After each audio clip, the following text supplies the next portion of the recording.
बिस्मिल्लाहिर्रहमानिर्रहीम। उम्मीद करता हूँ आप सब लोग खैरियत से होंगे। डर्बन वॉटसन टेस्ट बहुत ही फेमस और इम्पोर्टेंट टेस्ट है।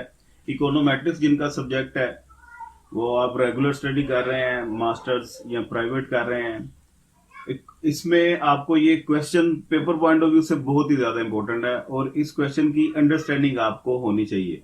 इसका पूरा प्रोसीजर है डर्बन वॉटसन टेस्ट का। वो प्रोसीजर की अलहदा से वीडियो में अपलोड कर दूंगा। अभी इसमें कैलकुलेशन सारी कैसे होती है ये सीखना है हमने। उसके बाद इसका कंक्लूजन कैसे बनाया जाता है। कंक्लूजन में इसके असल में वो 4 कंडीशंस होती हैं, देखना होता है कि डी की वैल्यू, डर्बन वॉटसन को डी से डिनोट किया जाता है, डी स्टेरिक से। डी स्टेरिक की वैल्यू उन चारों में से किस कंडीशन में फॉल कर रही है, उस हिसाब से हमने फिर डिसीजन लेना होता है, या नल हाइपोथेसिस को एक्सेप्ट करना होता है या रिजेक्ट करना होता है। वो कौन कौन सी कंडीशन है और इसका तमाम प्रोसीजर क्या है वो आपको डिटेल में अभी न्यूमेरिकल एग्जांपल के साथ मैं सिखा दूंगा। इस वीडियो को एंड तक आपने लाजमी देख लेना ताकि आपकी अंडरस्टैंडिंग कोई बेहतर हो जाए। ठीक है जी। तो इसका फार्मूला सबसे पहले डी स्टेरिक से इसे डिनोट किया जाता है और फार्मूला आपका पता आना चाहिए, summation e t minus one whole का square divided by summation e t का स्क्वायर। ये इसका फार्मूला है जी। अब इसमें ई टी माइनस वन, ये 2 कॉलम आपको चाहिए। इन दोनों को माइनस करके और लास्ट में आप उसका स्क्वायर लेते जाएंगे। इसमें भी अगेन जिस तरह आपको सुपीयरमैन्स रैंक कोरिलेशन में मैंने बताया था कि 2 ही पॉसिबिलिटीज हो सकती हैं, या तो ई की वैल्यूज आपको गिवन हो तो वो तो रेडीमेड काम है, उस ई से आप डायरेक्ट ई टी माइनस वन का कॉलम बना लेंगे, क्योंकि जो ई गिवन होगा वो असल में ई टी होता है। तो ई टी माइनस वन का कॉलम बना लेंगे और तीसरे कॉलम में इसका होल का स्क्वायर लेते जाएंगे, जो भी आंसर आएगा माइनस करके स्क्वायर करते जाएंगे। दूसरी पॉसिबिलिटी ये है कि ई का कॉलम आपको निकालना पड़ेगा। वो कॉलम कैसे निकालना पड़ेगा, सुपीयरमैन्स रैंक कोरिलेशन में भी मैं आपको बता चुका हूं। एक्स और वाई सिंपल रिग्रेशन की अगर बात की जाए, ये 2 कॉलम गिवन होंगे। इन 2 कॉलम्स की मदद से आपने सिंपल रिग्रेशन इक्वेशन एस्टिमेट करनी होगी और रिग्रेशन इक्वेशन एस्टिमेट करने के बाद वाई कैप का कॉलम बनाना होता है। ठीक है जी। वाई कैप का कॉलम जब आ जाए तो उसके बाद वाई माइनस वाई कैप ये कॉलम बनाया जाता है, इसे ही ई कहते हैं और ये ई टी कह लें आप इसे। तो ये ई टी का कॉलम बन गया और आगे से वर्किंग फिर कैसे होगी मैं अभी आपको न्यूमेरिकल एक पेज में करके सारा बता देता हूं। तो स्टार्ट करते हैं जी आज की वीडियो। Join my portal. हाँ जी, डर्बन वॉटसन की ये एक न्यूमेरिकल एग्जांपल है आपके पास। क्वांटिटी, डिमांड और प्राइस, ये 2 कॉलम गिवन है। इनकी मदद से आपने वो रिग्रेशन इक्वेशन को एस्टिमेट करते हुए ई का कॉलम निकाल लिया, या ज्यादातर चांसेस होते हैं ये ई आपको गिवन होगा। ठीक है, इतनी टेंशन वो, क्योंकि ई निकालना पड़े तो क्वेश्चन बहुत ज्यादा लेंथी हो जाता है, तो इतना टाइम नहीं होता पेपर में, इसलिए वो ई आपको गिवन होता है। ई टी गिवन होगा या ई गिवन होगा उसका मतलब ई टी ही है। ये हमें असल में ना ये कॉलम चाहिए ना ये चाहिए, सिर्फ ई का कॉलम चाहिए। इस ई की मदद से आपने आगे वर्किंग क्या करनी है, आपने सबसे पहले ई टी का स्केयर, इन्हीं वैल्यूज का स्केयर लेते जाएं। ये तो सिंपल सा काम ये हो गया आपको, क्योंकि डिनोमिनेटर में आपको ये इसका सम चाहिए। उसके बाद आपने क्या करना है, ये ई टी का कॉलम गिवन है आपके पास, आपने ई टी माइनस वन का कॉलम निकालना है ये। अब ये कैसे निकला जी, हर एक स्टेप बाद में लिख देनी है हर वैल्यू को। मतलब कि ये पहले तो डैश लाइन लगा दी, 1.37 पहले पीरियड में था, इधर सेकंड फेज में आ गया। 0.46 सेकंड वैल्यू थी, इधर थर्ड वैल्यू बन गई। पिछली वैल्यू को आपने एक पीरियड आगे करके लिखते जाना है। उसके बाद ये ई टी और ये कॉलम है ई टी माइनस वन, इन दोनों को माइनस करते जाएं, ये कॉलम आ जाएगा ई टी माइनस वन। ठीक हो गया जी। इसी कॉलम का स्केयर लेते जाएं, वो ये आ गया।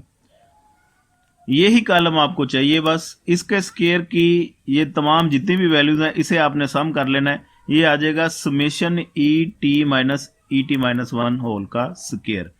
और फार्मूले में आपको ये चाहिए, नोमिनेटर में आपने ये रखना है, डिनोमिनेटर में आपने इसका सम रखना है, ये वैल्यू। तो ये देखें जी, ये डी स्टेरिक ये निकल आया, ये इसका फार्मूला डर्बन वॉटसन का लिखा है यहाँ पे, और वैल्यूज को पुट करके डर्बन वॉटसन का आंसर निकाल लिया 2.3927। अब आपने टेस्टिंग अप्लाई करनी है। टेस्टिंग कैसे अप्लाई होगी जी? ये जी सबसे पहले test autocorrelation using Durbin Watson. तो पहला इसमें स्टेप यही होता है, कौन सा भी टेस्ट हो नल एंड अल्टरनेट हाइपोथेसिस बनाए जाते हैं। नल हाइपोथेसिस एच नोट से डिनोट किया जाता है रो। ठीक है जी, ये जो कोरिलेशन पॉपुलेशन का निकलता है उसे रो कहते हैं। ये आपको पी लग रहा होगा लेकिन ये रो है, RHO रो।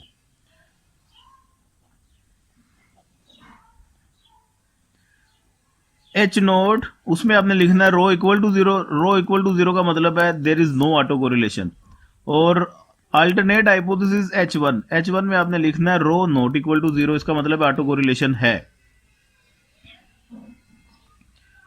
स्टेप 2 आ गया जी level of significance. Level of significance में अल्फा गिवन होगा, ना गिवन हो तो ये 5% आपने ज्यूम कर लेना है। तीसरे स्टेप में जी टेस्ट स्टैटिस्टिक, उसमें ये डी का फार्मूला लगेगा जो आपने भी डर्बन वॉटसन की मदद से ये डी निकाला है। इस फार्मूले को आपने कैलकुलेशन करके इधर ही कैलकुलेशन कर लेनी है, जो भी इसका रिजल्ट आपको मैंने शो करवाया था। और कैलकुलेशन के बाद जी क्रिटिकल रीजन आपका बनता है। एन आपके पास 15 था नंबर ऑफ वैल्यूज।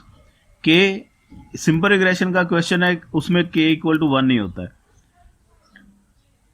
ये DL लोअर वैल्यू जो सी है डर्बन वॉटसन की, ये डर्बन वॉटसन का टेबल आपने ओपन कर लेना है। उसमें DL लिखा होगा वो 1.08, अपर बाउंड्री उसकी DU 1.36 है। ये इधर अमजद अली बुक का रेफरेंस दिया हुआ पेज नंबर 486 है जी। ये डर्बन वॉटसन का टेबल है जी। Significance point of DL and DU। Alpha आपका 5% है तो ये पेज है। अल्फा अगर आपका 1% होगा उसका ये पेज है। तो हमारा चूंकि अल्फा 5% है इस वजह से हमें रिजल्ट इस पेज पे मिलेंगे। ठीक है जी।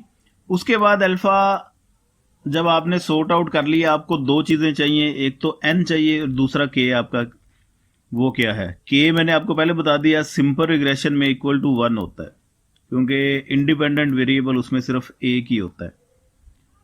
आपने n आपके पास 15 है और k इक्वल टू 1 है। 2 होता तो इसमें देखना था, 3 होता तो इसमें देखना था। n 15 की वैल्यू को k1 में देखा तो ये DL DU ये दोनों वैल्यूज आ गई हमारे पास। DL आ गया 1.08, DU आ गया 1.36।